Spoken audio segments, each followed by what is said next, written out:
Exceptionnellement ce soir, je vais vous parler des choses réelles que j'ai vues. Parce que nous avons compris qu'il y a beaucoup de gens qui se font tromper. On se laisse tromper, on s'est laissé tromper, on nous a trop trompés. On nous a trop trompés et arrêtons de nous laisser tromper comme ça. Sur les réseaux sociaux, on parle de messe, de mort. C'est pas vrai. J'aimerais te dire que c'est pas vrai. Satan est un menteur. Quand Dieu a dit à Adam et Ève dans le jardin d'Éden, le jour où vous mangerez, vous mourrez. Ils ne comprenaient pas forcément le sens de mourir. Mais quand ils ont mangé, ils ont compris ce que ça signifiait mourir. Mourir signifiait que tu allais passer le reste de ta vie loin de ton Créateur, loin de ton Dieu. Tu n'allais plus être dans sa destinée, dans ses promesses, dans sa majesté. Tu vas la passer loin de lui parce que tu as mangé le fruit, parce que tu as désobéi. Et aujourd'hui, les gens croient qu'après que tu aies quitté la terre, Dieu peut encore te racheter. C'est faux. Alors si Dieu peut encore sauver les hommes qui sont morts, ça veut dire que l'enfer est vide, il n'y a personne en enfer. Parce qu'il y a sûrement, il y a sûrement quelqu'un qui a prié pour un mort de la famille. Tous les morts ont des parents. Et c'est sûr qu'il y a un parent qui a prié pour le salut de l'âme de la personne. Et Dieu a peut-être exaucé. Si l'enfer n'existe pas, alors tout le monde est au ciel. Alors pourquoi est-ce qu'il y a des commandements sur la terre? Pourquoi Dieu a donné des commandements? Si tout le monde était fait pour aller au ciel, pourquoi il y a des commandements? Pourquoi il y a des commandements qu'il faut mettre en application? Pourquoi on appelle certains bons, d'autres mauvais? Si tout le monde, à la fin, ira au ciel, pourquoi y a-t-il des commandements? Pourquoi est-ce que lorsqu'on marche dans la rue, il y a des panneaux? Il y a des panneaux de signalisation, il y a des panneaux de stop, il y a des panneaux de céder le passage, il y a des panneaux attention, je ne sais pas, travaux. Mais c'est pour que les gens ne puissent pas faire des accidents. Pour qu'il n'y ait pas de perte de vies humaines, pour qu'il n'y ait pas de dommages collatéraux. C'est pour ça qu'il y a des panneaux. Pourquoi il y a des feux rouges? Pourquoi il y a des feux verts? C'est pour que les gens les respectent et qu'il n'y ait pas d'accrochage. C'est comme ça avec Dieu. Il y a des commandements pour que les gens ne se trompent pas. Et tous ces commandements se trouvent dans la Bible. Ce n'est pas la peine d'aller t'asseoir seulement à l'église, d'écouter et de ne pas faire des recherches toi-même. La Bible est disponible à tout le monde. Elle est écrite en toutes les langues. Nous devons lire la Bible, la consulter et essayer de la comprendre. Qu'est-ce qui est écrit? Ne nous laissons pas berner juste par le fait d'écouter ce que le pasteur a dit, ce que le prêtre a dit, ce que la prophétesse a dit et s'arrêter là. Nous devons consulter nous-mêmes Dieu, poser la question comment ça se passe. Moi qui vous parle, j'ai vu des gens en enfer et moi-même je tombais en enfer. Si je viens parler sur cette chaîne, c'est premièrement en signe de reconnaissance de ce que le Seigneur Jésus-Christ a fait pour moi, de m'avoir sauvé de l'enfer. Et deuxièmement, c'est pour vous avertir parce qu'il m'a dit, tu vas le leur dire. C'est pour vous avertir qu'il y a un endroit où les gens sont torturés, où les gens sont chicotés, sont fouettés, où les gens souffrent. Et c'est une souffrance éternelle, ça ne s'arrêtera jamais.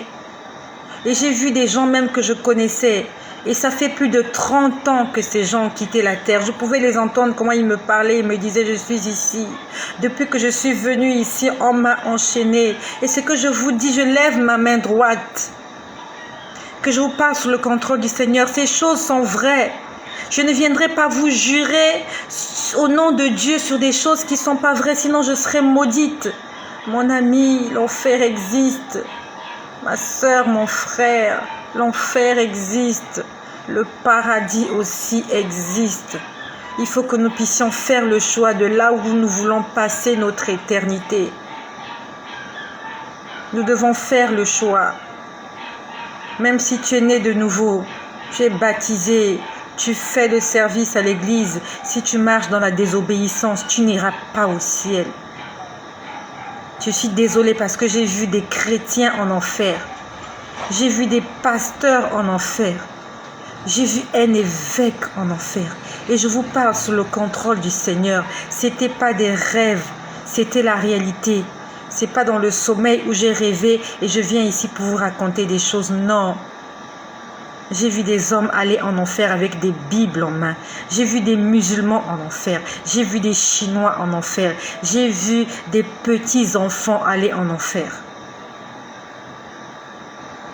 N'attends pas que tu te retrouves dans cet endroit pour penser à moi. Pendant que nous sommes encore sur terre, préparons notre lendemain, préparons notre avenir. Peut-être que notre tour c'est ce soir, peut-être que notre tour c'est demain. Celui qui est mort aujourd'hui, est-ce qu'il avait prévu mourir aujourd'hui? Non, il avait aussi des programmes comme toi. Il avait prévu rencontrer des gens, faire des choses. Il avait un bilan pour cette année 2021, mais ils ne vont pas tous les réaliser parce qu'il y a beaucoup qui vont s'arrêter en chemin. C'est fini. C'est le feu rouge. On marque le stop, on doit descendre. On doit changer, on doit aller de l'autre côté. C'est terminé, c'est fini. Et pendant que je parle, il y a encore des gens qui sont en train de mourir. Encore et encore.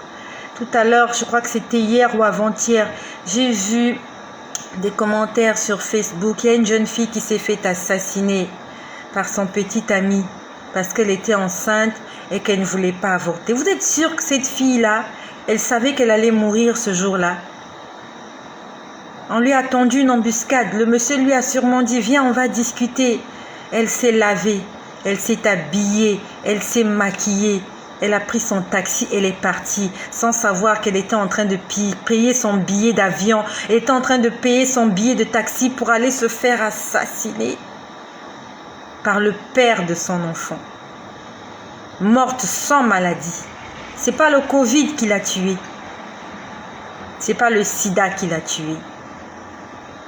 Mais c'est un homme qui a décidé de mettre fin à sa vie. Et elle ne savait pas. Elle s'était réveillée le matin, croyant que les choses devaient se passer comme toujours.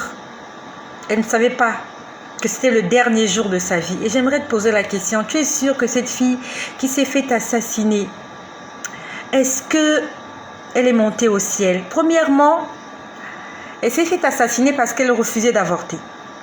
Et si elle refusait d'avorter, ça veut dire que sa relation était une relation pécheresse. S'ils étaient mariés, je ne crois pas qu'ils auraient eu l'intention d'avorter. Donc, elle vivait dans l'impudicité. Elle vivait avec un jeune homme dans l'impudicité. Celui-là même qui lui a dit « je t'aime moi non plus », qui lui a léché les pieds, qui lui a dit « je te resterai fidèle », il a tué. Quand il grimpait sur elle, ils étaient tous les deux contents. Ils s'embrassaient, ils s'enlaçaient. Je t'aime, oui, moi non plus, je ne peux pas vivre sans toi, oui chérie, je t'aime. Et dès que tu lui apprends que tu as des retards, dès que tu lui apprends que tu es enceinte, il panique. La seule chose à laquelle il pense, c'est au meurtre. Soit il tue l'enfant, soit il tue la maman. C'est ce que le monde nous réserve. C'est tout ce que le monde peut nous réserver. Il va nous donner des joies, mais des joies qui sont éphémères. Il va nous donner des pommes, mais des pommes qui nous tuent. Un rapport sexuel va te tuer. Tu vas faire un rapport sexuel, tu auras le sida. Tu vas faire un rapport sexuel, tu auras l'hépatite. Tu vas faire un rapport sexuel, tu vas tomber enceinte. Tu vas aller avorter, tu vas mourir. Tu vas faire un rapport sexuel, tu vas tomber enceinte. Le père de ton enfant finira par t'assassiner. Tu vas faire un rapport sexuel avec le mari de Trouille. On va t'attraper en flagrant délit, on va vous tuer. Tu as mangé la pomme pour mourir. Tu vas fumer, ça va te faire plaisir, mais tes poumons seront pollués. Tu vas mourir de cancer de poumon. Tu vas boire de l'alcool, tu seras content, tu vas te saouler la gueule jusqu'à en perdre le contact, jusqu'à perdre le contrôle. Fin des fins, tu auras le cancer, tu auras un cirrhose de foie. Tout ce que le monde nous donne nous tue. Tu vas regarder la télé jusqu'à en mourir. Tu vas avoir mal aux yeux, tu vas avoir mal à la tête. Nous avons des choix à faire sur la terre. Quel est le choix que tu vas faire sur cette terre? La Bible nous dit nous avons été créés par Dieu et pour Dieu. Lorsque Dieu a créé Adam et Ève, c'était pour qu'Adam et Ève restent dans le jardin et qu'ils en profitent. C'était pour que tous les soirs qu'ils viennent parler avec eux comme un père et ses enfants. Et les intentions de Dieu n'ont pas changé. Il aimerait que nous continuions à rester dans sa présence. Il aimerait venir nous rendre visite tous les soirs dans notre lit pour nous demander comment tu as passé la nuit, Aniva. Comment tu as passé la nuit, Tatiana. Comment tu as passé la nuit, Julia. C'est ce que Dieu aimerait faire avec chacun d'entre nous. Venir le soir comme il le faisait avec Adam et Ève. Après la fin de la journée, il t'a laissé vaquer à tes occupations le soir. Il vient te voir comment ça s'est passé la journée. C'est ce que Dieu aimerait faire avec chacun d'entre nous. Mais quand il vient, est-ce que nous sommes disposés? Est-ce que nous sommes à l'écoute? Ou bien nous avons écouté la voix du serpent toute la journée? Nous avons écouté la voix de l'ennemi toute la journée. Alors on se met à rêver de la pomme.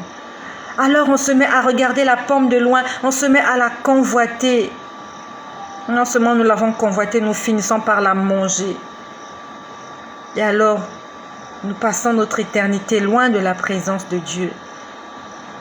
Je donnerai ma vie. Je vivrai jusqu'à mon dernier souffle pour Jésus. J'accepterai la mort pour Jésus parce que j'ai vu ce que Jésus m'a réservé, ce qu'il a réservé pour moi et au-delà de mes attentes. Je n'aurais jamais imaginé que je pouvais avoir des richesses au ciel. Moi j'ai des richesses au ciel pour les petites choses que j'ai faites sur cette terre, pour des petites choses qui ont réjoui le cœur de Dieu. Toi qui m'écoutes, pour des petites choses que tu as fait, tu as aidé quelqu'un en lui achetant un bout de pain. Tu as aidé une veuve, tu as aidé des orphelins, tu as fait du bien. Il y a des récompenses qui t'attendent. Nous sommes tous des pécheurs. Mais pour le peu de bien que nous faisons, Dieu nous récompense cela. Et ces richesses en quelque part nous attendent. Et plusieurs, nous n'allons pas arriver dans cet endroit parce que nous avons fait des mauvais choix. Nous avons fait des mauvais choix. Pour le peu que tu as fait, pour le petit bout de pain que tu as partagé avec ton ami, même quand tu étais à l'école primaire, ton ami avait faim, tu lui as coupé ton bout de pain. Il y a une récompense positive pour cet acte que tu as posé. Dieu n'est pas un homme pour mal nous récompenser. La Bible nous dit l'ouvrier mérite son salaire. Tout ce que nous faisons qui réjouit le cœur de Dieu, Dieu a des récompenses pour nous. Non seulement sur cette terre, mais aussi dans l'au-delà, de l'autre côté. J'ai vu des gens se faire torturer. J'ai vu des gens se faire littéralement déchirer la peau. Ils étaient en train de regretter. Il y a quelque temps de cela, le Seigneur m'a montré une jeune fille qui avait rendu l'âme. C'était une chrétienne. Je l'ai vue allongée sur la civière. Et son âme était assise. Et quand je parle de ces choses, j'ai mal au cœur. Parce qu'un jour, ça va se passer peut-être comme ça pour toi. Ton corps sera allongé. Ton âme sortira de ton corps. Et tu seras là en train de regarder ton corps. En fait, tu auras compris. Au départ, tu es un peu dans le flou. Tu ne comprends pas ce qui se passe. Mais avec le temps, tu comprendras que tu es mort. Tu comprendras que tu es morte. Et que c'est fini. Et j'ai vu cette jeune fille, nous sommes en février, c'était au mois de février ou janvier, je sais plus trop, mais c'était cette année 2021. Son corps était allongé sur la civière. Elle n'avait pas l'air malade, elle était bien portante puisque je l'ai vue bien habillée. Elle avait un foulard de couleur vert sur la tête, je ne sais pas qu'est-ce qu'elle était en train de faire qui a fait à ce qu'elle se retrouve à l'hôpital. Mais j'ai vu son corps couché sur le lit. Et son âme assise, son âme assise au niveau des pieds. On va dire que là où étaient ses pieds, juste après, elle était assise. Elle avait baissé la tête. Elle était en train de demander pardon. Elle disait, Seigneur, pardonne-moi. Seigneur, pardonne-moi. Seigneur, pardonne-moi. Et le Seigneur était en train de dire, veillez et priez, car vous ne savez pas l'heure à laquelle le maître de la maison viendra. Veillez et priez, car vous ne savez pas l'heure à laquelle le voleur viendra. Elle faisait que demander pardon. Elle pleurait, elle avait compris. Elle avait compris que la seule chose qu'il fallait faire maintenant, c'est demander pardon. N'attends pas la mort pour demander pardon. Je n'ai pas entendu le Seigneur ce jour-là dire « oui, je te pardonne ». Il était juste en train de lui dire, il lui disait en fait, il lui répétait des paroles qu'elle avait entendues à l'église. Veillez et priez. Veillez signifie faites attention. Soyez attentifs, soyez sur vos gardes, car vous ne savez pas à quelle heure ça va arriver. Fais attention à toi. Avant de traverser la rue, nous regardons à gauche et à droite parce que nous avons peur de se faire percuter par une voiture. Pourquoi nous ne faisons pas ce genre de choses avant de commettre un acte? Tu te poses la question, est-ce que ce que je vais faire, c'est pour la gloire de Dieu? Est-ce que là où je vais aller, c'est pour la gloire de Dieu? Là, tu es en train de veiller sur ton âme, tu es en train de faire attention. Et une petite voix, au fond de toi, une petite voix te dira, non, ne fais pas ça. Une autre voix te dira, fais. L'autre te dira, ne fais pas. Mais c'est toi qui dois faire le choix. Le choix te revient. La Bible dit, je mets devant toi la vie et la mort. Choisis la vie afin que tu vives. Les chrétiens aussi vont en enfer. Ne te trompe pas, mon ami. Tu es né de nouveau, gloire à Dieu. Tu es baptisé d'eau, gloire à Dieu. Tu es baptisé du Saint-Esprit, gloire au Seigneur. Tu parles en langue, alléluia. Tu as des prophéties, amen. Tu entends la voix du Seigneur, alléluia. Mais si tu vis dans la désobéissance, tu ne verras pas le royaume des cieux. Aucun injuste n'héritera le royaume des cieux. Aucun injuste, qui que tu sois. J'ai vu des enfants de Dieu nés de nouveau, baptisés, allant à l'église. Ils sont allés en enfer. Je les ai vus. Je les ai vus. Et je vais faire des petites vidéos pour aider les gens qui ont des problèmes de connexion. Je vais cette soirée vous parler de la mort, de ce que j'ai vu concernant la mort. Parce que c'est ce que le Seigneur m'a demandé de dire ce soir. Je vais vous parler de la mort, afin que nous puissions nous préparer pour ce jour. Soyez bénis au nom